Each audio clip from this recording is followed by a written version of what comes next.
Hey there, everyone. Happy Lent, and welcome to today's Gospel Reflection. Next week, we begin the Holy Week when we start with the Passion of our Lord as He enters into Jerusalem. And it's a very long Gospel, and we use the option that the lectionary gives, which is we don't do the first reading or the second reading or the responsorial psalm, just so that we can give heightened focus to the Gospel. There's also, at the very beginning of Mass, we actually start Mass outside, again, weather permitting, but we'll start Mass outside. Obviously, we're going to start at Ace Hardware and pilgrimage to the parish on Saturday afternoon. But for all the other Masses, Mass will still begin outside. And we'll actually read a Gospel for that, and it calls for a short reflection, but it's kind of a tough one to give a reflection on, not because the Gospel is tough, just because everyone's standing outside, you only have a microphone. It's just not as easy as one might think. So I think I'm going to give a reflection on that Gospel today instead of the longer Gospel that will inevitably be preached on that weekend. So we read in the very beginning of Mass from a Gospel. This is Matthew, the Gospel of St. Matthew, chapter 21, verses 1 through 11. It's probably in the Missalettes. You can pretty easily find this online. Matthew 21, verses 1 through 11. It says, "When Jesus and the disciples drew near Jerusalem and came to Bethphage on the Mount of Olives, Jesus sent 2 disciples, saying to them, 'Go into the village opposite you, and immediately you will find an ass tethered and a colt with her. Untie them and bring them to me. And if anyone should say anything to you, reply, the Master has need of them. Then he will send them at once.' This happened so that what had been spoken through the prophet might be fulfilled. Say to daughter Zion, behold, your king comes to you, meek and riding on an ass, on a colt, the foal of a beast of burden." The disciples went and did as Jesus had ordered them. They brought an ass and the colt and laid their cloaks over them, and he sat upon them. The very large crowd spread their cloaks on the road, while others cut branches from the trees and strewed them on the road. The crowds preceded him, and those following kept crying out and saying, "Hosanna to the Son of David! Blessed is he who comes in the name of the Lord! Hosanna in the highest!" And when he entered Jerusalem, the whole city was shaken and asked, "Who is this?" And the crowds replied, "This is Jesus the prophet from Nazareth in Galilee." Just some reflection questions on the opening Gospel for Palm Sunday, Year A. Again, what is the basic story and content of this passage that we just read? Jesus is entering into Jerusalem, right? We call it the triumphant entry into Jerusalem. People are responding. They're laying things down. They're cutting branches and laying those down. And it's revealing something. King David also entered into being king in a very similar way, riding on an animal, and people were laying branches down. And so we see yet again Jesus entering into Jerusalem, fulfilling an Old Testament type of Jesus, King David. What is the good news in this passage? Right, people who have been kind of following Jesus along for a few years, some of these people for 3 years, some of them for only a little while, but kind of on the outside, we now see them finally giving a response to this movement that has been going on, and again, laying their cloaks down and cutting branches down to allow Jesus to very triumphantly do this. We know that their cries of Hosanna to the King of David will soon change, but there is some good news here, right? The people are responding and reacting to God. There was a lot of joy and excitement in Jerusalem. Can you think of a moment of excitement and jubilation in your own life that may have been like this? A parade, a festival, a fair, a concert? Right? There's just a level of feeling like you're all together when you're at something like that. Right? When everyone's excited for the same person, you go to a concert of your favorite singer, whoever that might be. Right? When they finally take the stage, right? The whole crowd is just moved by that. Right? There's a collective excitement. Right? As we enter into this Holy Week and start on Palm Sunday, right? There is still an excitement in the church. Right? People who haven't been to church since Christmas, or maybe even since last Easter, and maybe it's been even longer than that. Right? There's an excitement. Those people will be with us. There's an excitement. We're getting ready for the Easter celebration of being together as a family. Right? There's a collective excitement for that.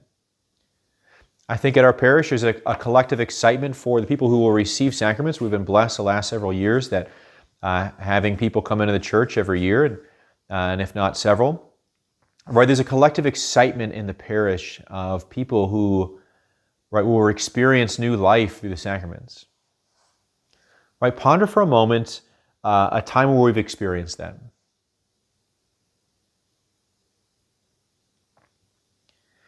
What do the palm branches represent?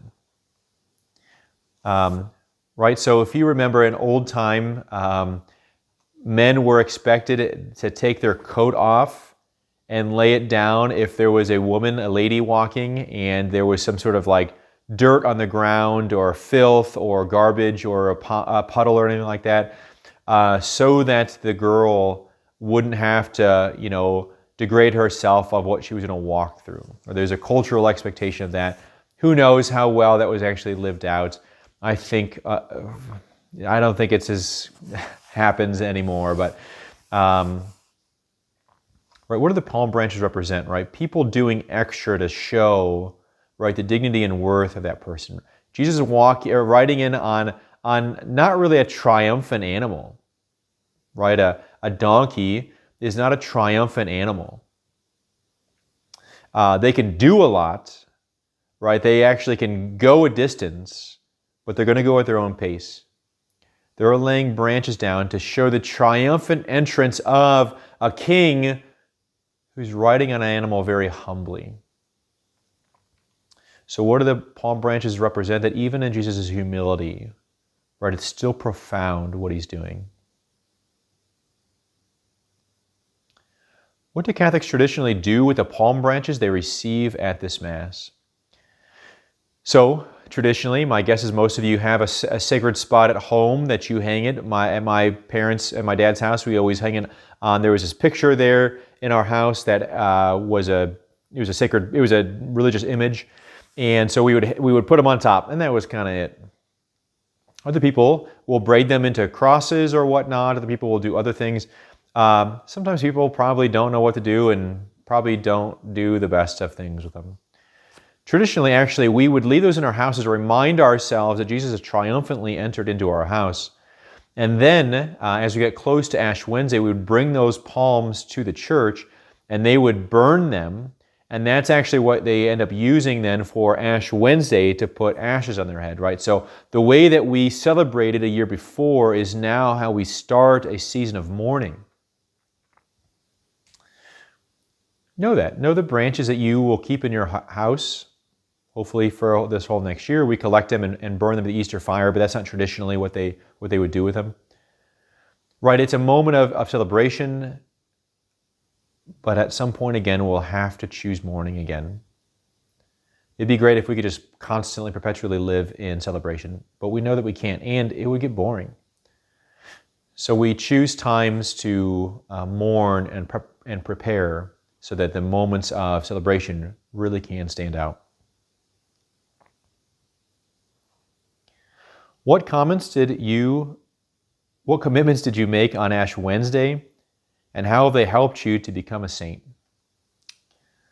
Less than 40 days ago, we began the Lenten season on Ash Wednesday. I'm guessing that probably a lot of you attended Mass on that day and had firm commitment that we were going to have an outstanding Lenten season. And then things kind of happen. we get a week in, we get a few days in, we might get to the middle of it and realize, I just don't have the same zeal that I did, on Ash Wednesday. My guess is something about whatever your thing was helped you to think, I'm going to become holy. I'm going to become a better person. Maybe you didn't say holy. I'm going to become a better person. I'm going to become stand out better by doing this thing. Even though there's only a few days left of this Lenten season, recommit. Recommit so that when Jesus does resurrect, right, the triumphant entrance that he gets on Palm Sunday is still kind of grander of how people celebrated than the Easter Vigil, than when Jesus resurrects. Now, there's a sadness there. Right? We celebrate that he enters and celebrate less. The people celebrated less that he resurrected. It changed their whole life, though. Recommit this week to fulfilling your Lenten obligation, even if we've had a terrible Lent.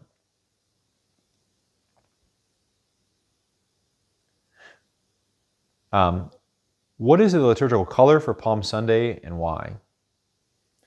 You'll notice at Mass, the deacon and myself will have red on. The servers who have a sash on, a rope, a cincture, will have a red cincture on as long as we have enough. Frequently, we don't have enough, and they have to wear other colors. Anyway, the traditional color would be red. The church will be decorated with red.